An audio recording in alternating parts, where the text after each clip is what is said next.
नमस्कार दोस्तों। Just buying book के ऑथर निक मझौली बोलते हैं कि वह जब टीनेज में थे तो उस टाइम उनके ग्रैंडफादर अपनी जॉब से रिटायर हो गए, क्योंकि जब उनकी एज 55 साल तक आ गई थी, लेकिन अब भी उनको मंथली $1200 पेंशन मिल रहे थे। इस तरह उस टाइम के हिसाब से पैसे बहुत ज़्यादा थे और उनको अब एक सुकून भरी लाइफ जीने के लिए कुछ करने की ज़रूरत नहीं थी।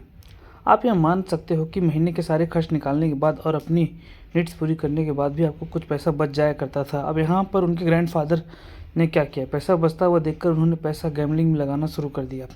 वो घोड़ों की रेस में बेटिंग में करते और अपना सारा पैसा लगाते, पर वह धीरे धीरे गैम्बलिंग करने के एडिक्ट हो गए।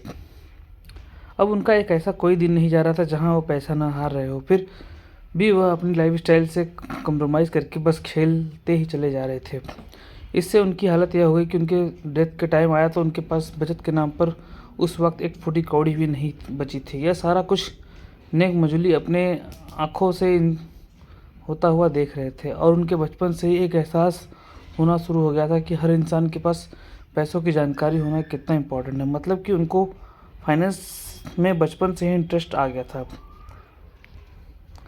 कॉलेज तक उन्होंने पर्सनल फाइनेंस पर कई बुक्स पढ़ी, इंटरनेट पर हज़ारों आर्टिकल रीड किए और बाकी जो कमी रह गई उन्होंने यूट्यूब से पूरी कर ली।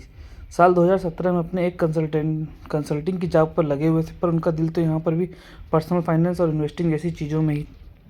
उन्होंने ऑफ डॉलर्स एंड डेटा नाम की एक वेबसाइट और ट्विटर अकाउंट बनाया और ब्लॉग लिखना शुरू कर दिया। वह जितनी भी नॉलेज थे और जितना भी उन्होंने एक्सपीरियंस गेन किया था वह सब कुछ उसमें बताते चले गए। नेक को यह पता चल गया था कि यही उनका पैशन है, लेकिन इसको करियर कैसे बनाना है इसमें वो कंफ्यूज थे। इसलिए उन्होंने खुद से वादा किया कि मैं अपने करियर के बारे में सोचने तक हर हफ्ते एक ब्लॉग पोस्ट पब्लिश करता रहूँगा। अब इस काम को वह 1 साल तक कंटिन्यू करते रहे।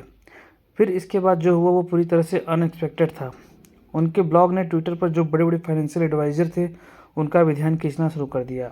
उन लोगों ने निक से बातचीत की और उनसे जाकर मिले, तो इस प्रोसेस में जरिए उनके रिकॉर्ड वेल्थ मैनेजमेंट में एक रोल मिल गया, जिससे उनका कॉन्फिडेंस एक अलग ही लेवल पर पहुंच गया। फिर अप्रैल 2018 में उन्होंने न्यूयॉर्क सिटी शिफ्ट किया और फिर वापस मुड़कर नहीं देखा।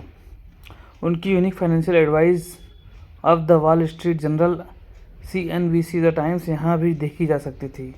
इसी के साथ उनको कई बड़ी जगहों पर स्पीच देते हुए इनवाइट किया गया, जिसमें future pro festival 2002, vocal heads conference 2002 और सबमिट 2000, ये सब जगह शामिल थे। आखिर में इतना सारा एक्सपीरियंस हो जाने के बाद अप्रैल 2022 में उन्होंने पहली किताब जस्ट की बाइंग पब्लिश की। इस किताब में दुनिया भर में अब तक 1 लाख से ज़्यादा कापी बिक गई है।